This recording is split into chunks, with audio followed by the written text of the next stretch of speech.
It's an alien flip-flop. It's an alien flip-flop. What's unique about it? Come on, Keith. The hearts. It's got the color. They do on-site pedicures. And It that's how they it keep prints something on the polish sand. slipping. Prints something on the sand. It prints something on the sand. What do you mean by that? It's got a mold on the. Oh, it's an advertisement that it prints on the sand. What do you mean? And then say Southwest. I love Southwest everywhere you step. So, speak to that a little more clearly. What do you mean? So you've got an advertising contract with Southwest Airlines. I do? Wherever you go, you're showing Southwest products. They're Not one of me. your they're one of your funders. Not at all. And all the board Free members Not have at to all. wear sandals. Why did they design that way? This is an engineering school. Why did they design that way? Well, first they wrote the name Aqua so it prints out the correct way in the sand. And, therefore, doing what? For the advertising. Absolutely. So you're walking the beach, you go southwest, southwest, southwest, southwest. So you leave your footprint in the sand, right? You've got to leave a little marker someplace about what it is you do. Your enterprise group has to do something in terms of marketing, right? Promotions, right? You have to be able to tell your story, right? You have to get out in front of people to let people know your product or your whatever it is what it is. What a tremendous little tool that Southwest came up with.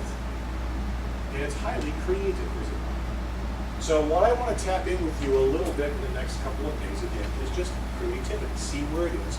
That's a very powerful tool for you and your enterprise group. You may want to see this. It hasn't seen it yet.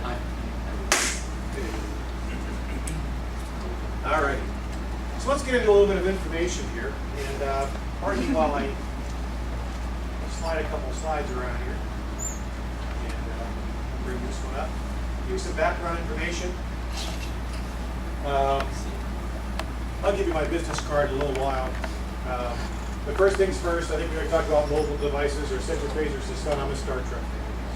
But no, I've not seen the new movie yet. I'm sorry. Has anybody seen the new movie? Is it worth going to see? Yeah, it's a good show. Okay. Slide numbers. I put slide numbers on every single one of these. And again, this is back to, if you see slide number 7 and you'd like a copy of it or you want to go back to it or something, just jot down someplace on your paper. Slide 7 or slide 15 or slide 4,260. Does anybody have any burning questions for me so far? Anything that you're curious about from me, about me, what we're going to do the next couple of days? Burning? I guess everybody's, or Keith seems to know you and Doug knows you, but can you give us just a little synopsis of what brought you to Convergence? Sure. So I know what background you have. Certainly. I'm a career educator. I was born in a small home. Okay. In Puerto Rico? No, actually, I throw in a little geography just because I think it helps explain diversity to some degree and perspective. I'm actually born and raised in Pittsburgh, so the last Stanley Cup thing was a little. Yeah, that's right, that's and the Super Bowl. However, What flag did you have? I did root for the Wings. Okay, what flag did you have in front of your house? The Wings? Because I lived in Michigan longer than I lived in Pittsburgh. I was born and raised in Pittsburgh, and downriver from Pittsburgh by about 12 miles. And the reason I bring that up is because now living in Detroit, I see such a parallel between the reduction of the automotive industry.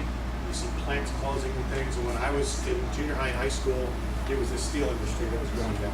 And it was a really difficult time then. So it's almost a repeat. Kind of interesting. Next time you move, I want to know where I am. So I'm thinking about hope.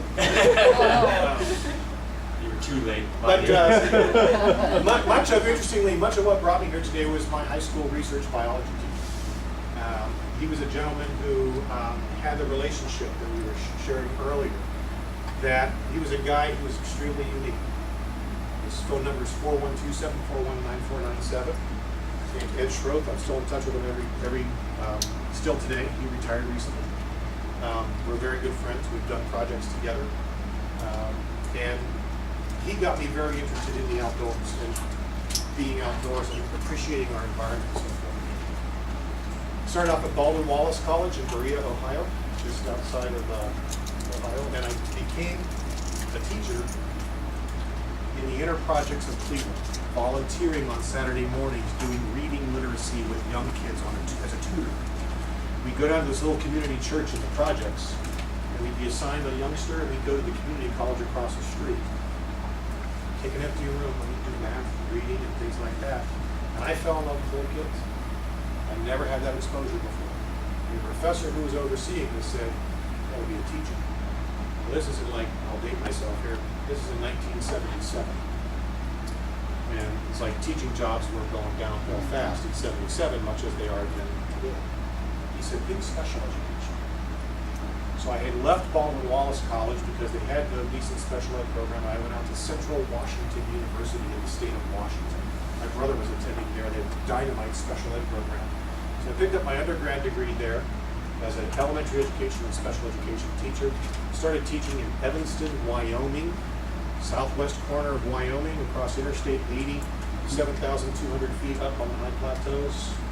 Almost as much snow as they have in Copeland every year, about 252 inches of snow a year, which is pretty close to here. Very close to our average. We have more elk and pronghorn antelope, I would imagine, but that's okay. And then left there after 5 years and came to Detroit, taught elementary school. And I went out to a program, and this is where I met Mark Jeunesse. I was on the ground floor of a program, a very unique program at Selfridge Air National Guard Base called Starbase. And Starbase was originally funded by the Kellogg Foundation, and the idea was to use an air base as a place to bring students to study math, science, technology, goal setting, teamwork, and those sorts of things. The model we put together, my job was to build a curriculum and design the process of how when the kids got there. Keith might bring his students, his 4th or 5th graders, every Monday for 5 weeks. We had a curriculum that spanned 5 weeks. We had different groups of kids every day. It was really a cool model. Senator Levin, our state senator, got a look at the program. He was chairman of the U.S. U.S.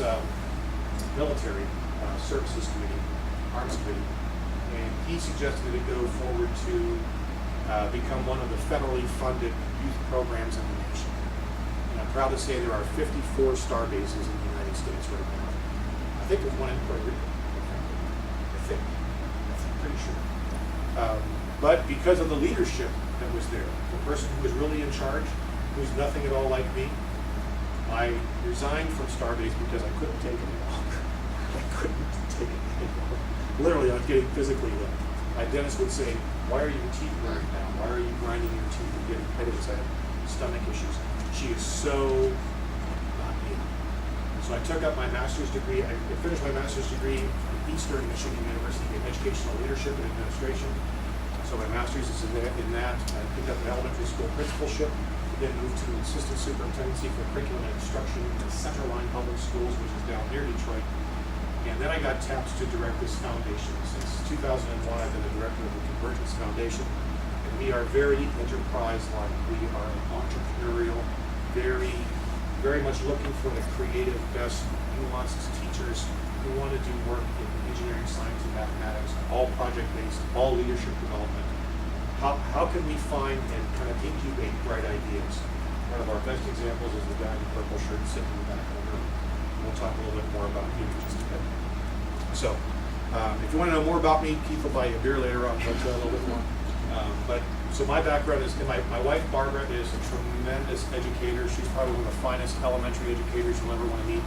She's a school principal, and she has a tremendous background in brain-based learning as well, but also thematic instruction, integrated